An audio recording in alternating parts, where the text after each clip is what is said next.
At some point, we're all going to agree that the 50s, the 60s, they are one of the best years in the human race. You see, when I look at my phone, I just want to shut down the phone, shut down a lot of things, and just sleep or go outside and walk, because some of the informations I hear, they might be good, but too much of it is what's affecting a lot of us. And you ask yourself, why do you feel depressed? Probably because of your phone. So that's what I'm going to talk about today on changing the narrative. So wait on and join me. On today's episode,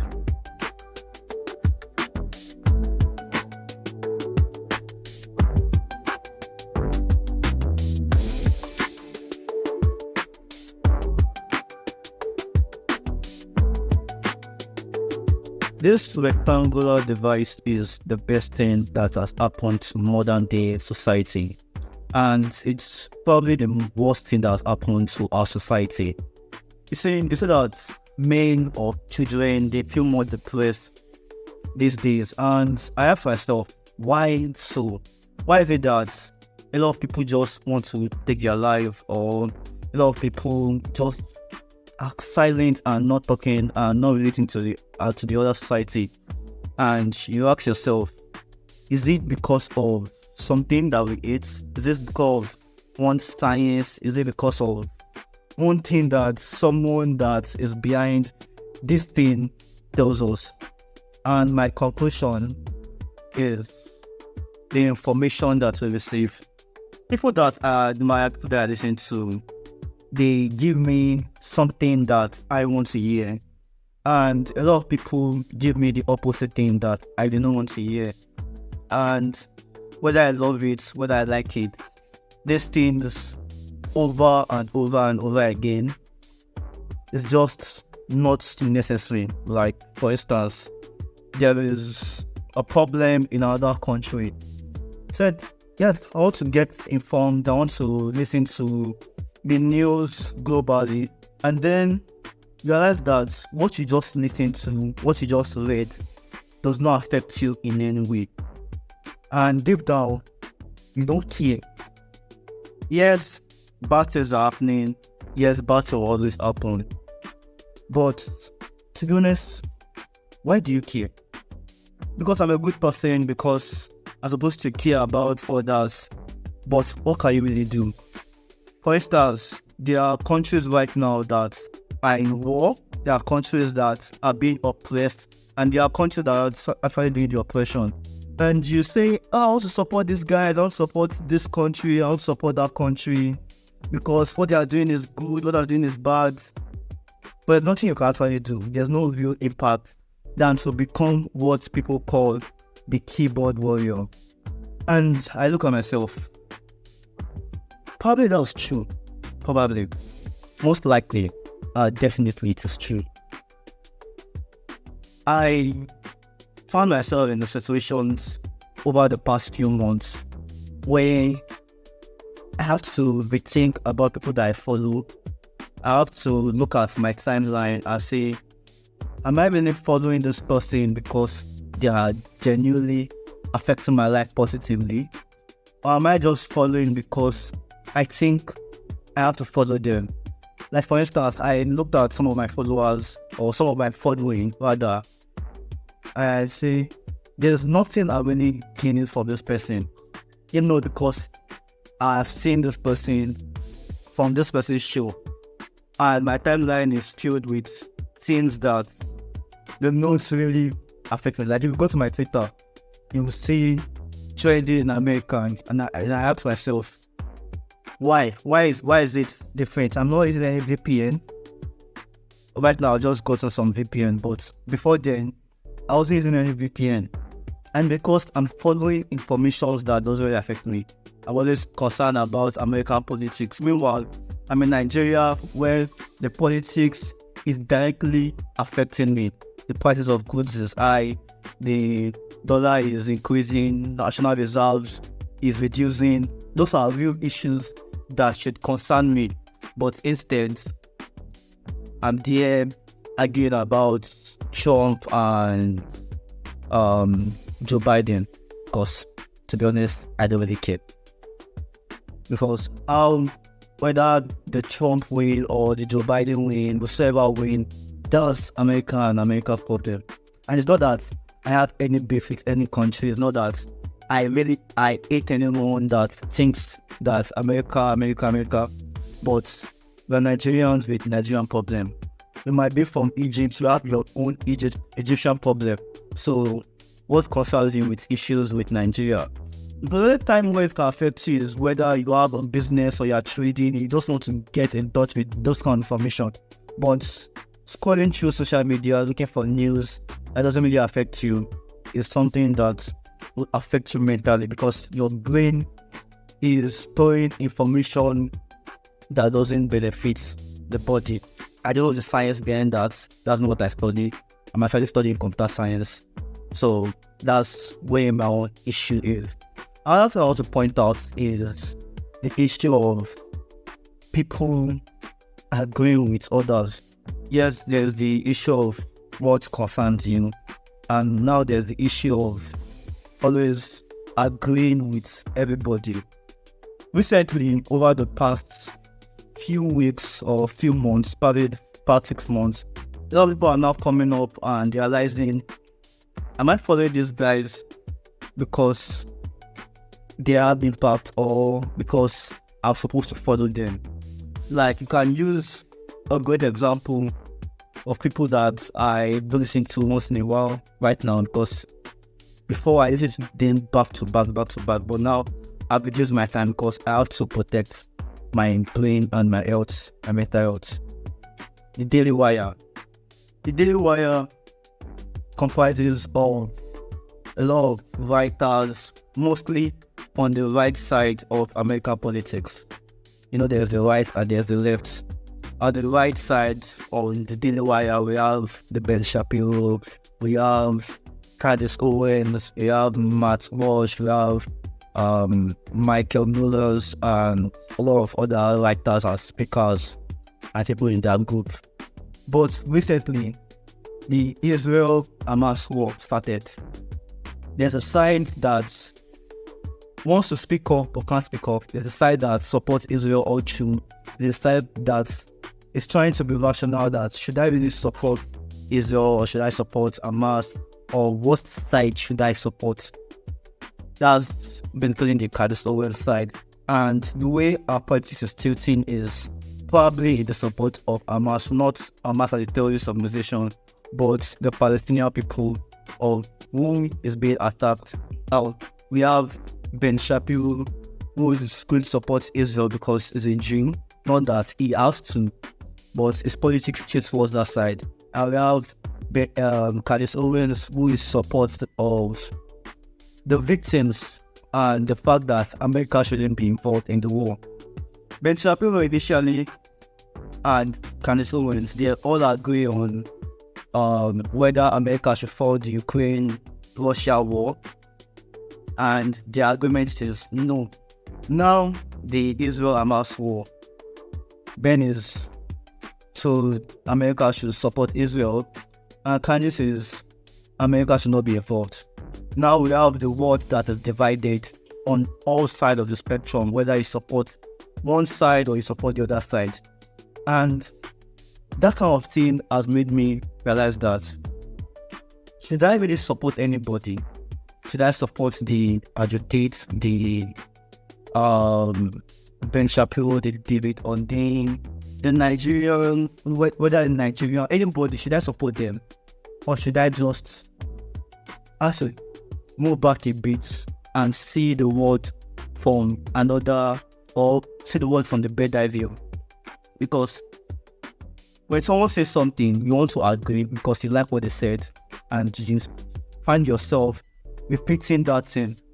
But if, like they would say, if you can't do research, you can't think for yourself and ask yourself, why do I support this? And find yourself disagreeing with something, or probably their approach to something both of you agree with, then you are what they call NPC. And you know what NPC is? Non-playable character. They are mostly found in games. If you are playing GTA, there are so many NPCs. They are the character that is being controlling, and they are the characters that are not being considered pre-programmed. These are the NPCs. So if you find yourself support of anybody, whether it's you are the Peter Obi side of the politics and the Tinubu side of the politics and the Trump side, Joe Biden, whatever politics is, if you find yourself in support 100%, I think you should really consider probably you're an NPC or there's something deep down wrong with you. Because there's no way in this life you can be in 100% support of someone, including your religious leaders or your parents. At some point, the child is going to have to detach from the parents surrounding the home. You're going to have to leave. You're going to have to take on your own journey. And a lot of things that you agree with when you're little, you might find yourself not agreeing with. A lot of things your parents don't agree with, you might find yourself agreeing with. Because that's life. That's how life's supposed to be. Not supposed to be a yes man to someone.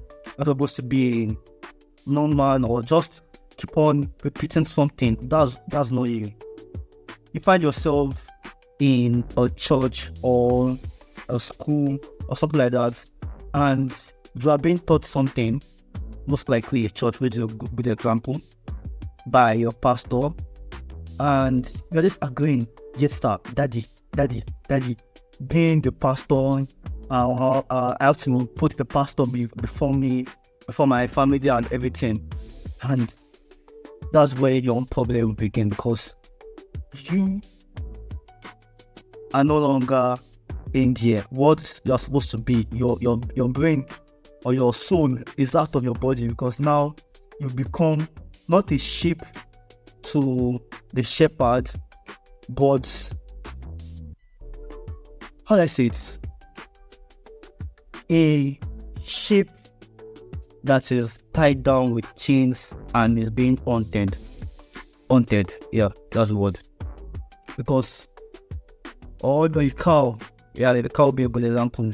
They beat it to move the drive, the boat to be to let. There's this movie character Forrest Gump, which is something similar. I haven't watched it. I've read about it. I'm still going to have to calm down and watch it one day. What I'm just trying to say is that take your time and start doing some critical thinking, whether it's by reading, whether it's by asking questions. Go back to your parents, go back to your grandparents, ask them one or two questions, ask them about your history, about your life, and probably those kind of information which will most likely be lost over time would help you to become a better person. And something I would like to touch before I move on is recently there was this chess marathon that happened in New York Times Square by a Nigerian Tunde Onokoya. He went on doing this chess marathon, and I just want to take this opportunity to say that we have streamed on being the media platform I'm trying to build, and myself, I really appreciate it, because not aside the fact that he broke the world record, which is still being calculated by the way, but the fact that there's the purpose to it. A lot of people do some things that is to gather money for themselves, but he is doing this to help children. And my prayer is that I do find myself in a position where I have not just enough, but more than enough to help people, not because I'm obligated to do so, but because I choose to do so. And if you genuinely do something because you choose to do it, then I believe that's where the reward God says is going to come from. A lot of people are giving, they are helping people, but it's just for the cameras, it's just for the newspaper, the organization, so that, oh, I did something, my company did something, not me, I did something. There's no camera. What do you do without the camera? But as a lot of the rounds, I want to say to the Nokoya, myself and Chimdom, the team, we all comment what you are doing. I have this thing where I have to talk about why is it that this world that we live in, a lot of people are choosing evil because of they are choosing the lesser evil because there's a greater evil, or they just choose it. They just tend themselves.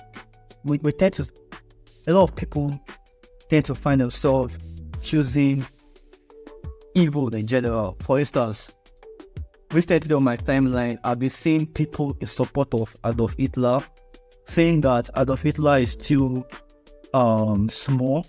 There is someone they called King Leopold II, that he killed more people than Adolf Hitler because of ethnic cleansing or whatever.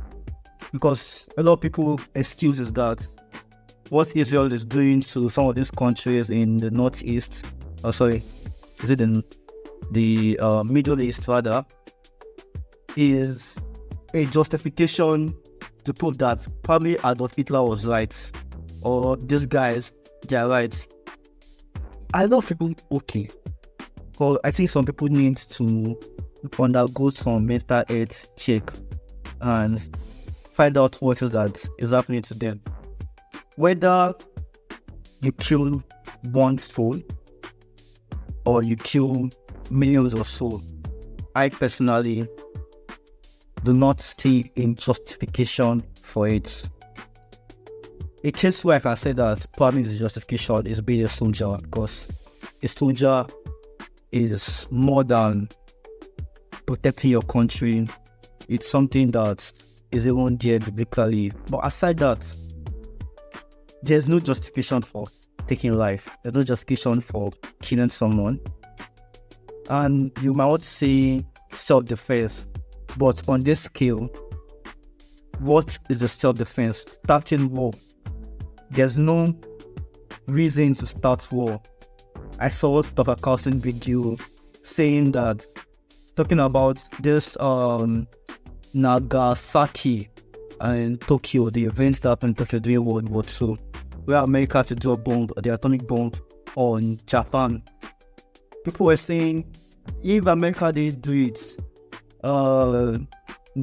Japan, the World War II would have continued. And there are a lot of reports that I've seen recently, not until recently, that Japan was already losing the war and they were in the process of surrendering. I still have to go and check about it, check it. But either way, whether Japan was, because Japan was obviously in the sight of the Nazis, whether what they were doing was wrong or right, I don't see why killing innocent life was necessary. Well, I wasn't born during World War time, so I can call the person you haven't called in a while. Talk to that person you haven't spoken to. You don't necessarily have to have any conversation. Just, hello, how are you? Hope you are doing alright. I want to check up on you. Because you don't know when it's going to end for someone. So, after everything I've said, the solution that I'm going to recommend is get a farm, touch grass, plant, whether you're either you're planting or you're rearing animal. Just drop your phone once in a while and feel nature, because that's what we all need. I did Dayo, and this is changing the narrative. I see you when next I see you.